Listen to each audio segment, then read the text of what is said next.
ఆమెకేమో 33 వాడికేమో 25 ఏళ్ళు వీళ్ళిద్దరి మధ్య అక్రమ సంబంధం కట్ చేస్తే ఒకరు మృతి ఇది క్లుప్తంగా చెప్పాలంటే ఈ ఘటన ఎక్కడ జరుగుతుందో తెలుసా ఒక్కసారిగా షాక్ కి గురవుతారు ఎంటైర్ స్టోరీ వింటూ ఉంటే దానికి సంబంధించిన బిగ్ బ్రేకింగ్ న్యూస్ చూస్తున్నారు బెంగళూరులో దారుణ ఘటనకు సంబంధించిన ఆ డెవలప్మెంట్ కి సంబంధించిన బిగ్ బ్రేకింగ్ న్యూస్ చూస్తున్నారు ఓయో రూమ్ లో మహిళ దారుణ హత్యకు గురైంది 33 ఏళ్ల హరిణిని 17 సార్లు కత్తితో పొడిచి చంపేశాడు ప్రియుడు యశస్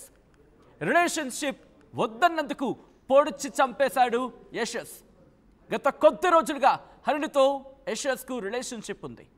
బహుశా దీన్ని రిలేషన్షిప్ అని అనాలా లేకపోతే ఇల్లీగల్ రిలేషన్షిప్ అనాలా నేనైతే ఎక్కడ కంక్లూషన్ ఇవ్వట్లేదు ఈ ప్రశ్న మీకే సంధిస్తున్నా మీరే మాట్లాడే ప్రయత్నం చేయండి ఎందుకంటే మీరు చూడొచ్చు యశస్కి 25 ఏళ్ళు హరిణికి 33 ఏళ్ళు వీళ్ళిద్దరి మధ్య రిలేషన్ కట్ చేస్తే హరిణి మృతి హరిణికి ఇప్పటికీ 2 పిల్లలు ఉన్నారు హరిణికి గతంలోనే వివాహం అయింది 2 పిల్లలు కూడా ఉన్నారు ఈ నేపథ్యంలో యశస్తో రిలేషన్షిప్లోకి వెళ్ళింది ఆ తర్వాత యశస్ ఈ అంశానికి సంబంధించి వీళ్ళిద్దరి మధ్య కూడా రిలేషన్షిప్ కొనసాగుతున్న క్రమంలో హరిణికి ఏమైందో ఏమో